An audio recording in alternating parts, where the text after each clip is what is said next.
কেউ কষ্ট দিলে লুকিয়ে না কেঁদে এই কথাগুলি মনে রাখুন, সে জ্বলে পুড়ে মরবে। হ্যালো ভিউয়ার্স, আসসালামু আলাইকুম। কেমন আছেন সবাই? আশা করি ভালো আছেন। আল্লাহর রহমতে আমিও। জীবনে তিনজনকে কখনো ক্ষমা করতে নেই: যে ভালো না বেশে অভিনয় করে, 2 নম্বরে যে বন্ধুত্বের সুযোগ নিয়ে বেইমানি করে, 3 নম্বরে যে বিশ্বাসের অমর্যাদা করে। জীবনে 3টি কথা মনে রাখবে: যে তোমাকে সাহায্য করে তাকে কখনো ভুলে যেও না। 2 নম্বরে যে তোমাকে ভালোবাসে তাকে কখনো ঘৃণা করো না। 3 নম্বরে যে তোমাকে বিশ্বাস করে তাকে কখনো ঠকিও না। বেশি চালাক মানুষের সমস্যা একটাই: তারা সব বুঝে, কিন্তু আপনি যে তার চালাকি বুঝেন সে সেটা বুঝে না। বেঁচে থাকার 2টি পদ্ধতি: পরিস্থিতিকে বদলে দাও, নয়তো পরিস্থিতিকে বুঝে নিজেকে বদলে নাও। কিছু ভুল মানুষকে অনেক কিছু শিখিয়ে দেয়, কিছু কষ্ট মানুষকে পাথর করে দেয়, কিছু অভিমান মানুষকে পর করে দেয়, আর কিছু বাস্তবতা মানুষকে অনেক বদলে দেয়। নিজের জন্য একটু স্বার্থপর হওয়া ভালো, কারণ নিজের ভালো অন্য কেউ নয়, নিজের ভালো নিজেকেই ভাবতে হয়। ভালোবাসা সবার কাছে সমান নয়। কেউ ভাবে love is just for enjoy, কেউ ভাবে টাইম পাস, আবার কেউ জীবন দিয়ে প্রমাণ করে লাভ ইজ নট ফান।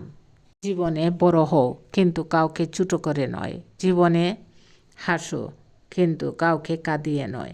জীবনে জয়ী হও, কিন্তু কাউকে ঠকিয়ে নয়। জীবনে সুখী হও, কিন্তু কাউকে কষ্ট দিয়ে নয়। কারো ওপর রাগ করে টাকার মানে হলো নিজে বিষ খেয়ে অন্যের মরার আশা করে টাকা ক্ষতিটা তোমারই হবে। যে খারাপ ব্যবহার তুমি আজ কারো সাথে করছো, 5 বছর পর হলেও ঘুরে ফিরে সেই তোমার কাছে ফিরে আসবে। মানুষ অন্যের দোষ দেখতে গেলে বিচারপতি হয়ে যায়, আর নিজের দোষ ঢাকার জন্য উকিল হয়ে যায়। স্বার্থ: পৃথিবীতে ভালো খারাপ বলে কিছু হয় না। তুমি যার মন রাখতে পারবে তার কাছে ভালো, আর যার মন রাখতে পারবে না তার কাছে খারাপ। জীবনে 2 ধরনের মানুষের থেকে দূরে থেকো: ব্যস্ত মানুষ ও স্বার্থপর মানুষ। কারণ ব্যস্ত মানুষ নিজের ইচ্ছে মতো কথা বলবে, আর স্বার্থপর মানুষগুলি নিজের দরকারে সাথে কথা বলবে।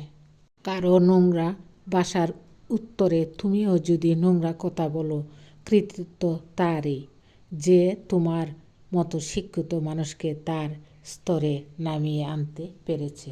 যদি তুমি গরিব হও, তোমার নিজের আত্মীয়রাও তোমার এড়িয়ে যাবে, আর যদি ধনী হও তাহলে তোমার দূর সম্পর্কের আত্মীয়রাও রোজ তোমার খোঁজ নেবে। সবাইকে অনেক অনেক ধন্যবাদ জানিয়ে আজকের ভিডিও শেষ করছি। আল্লাহ হাফেজ।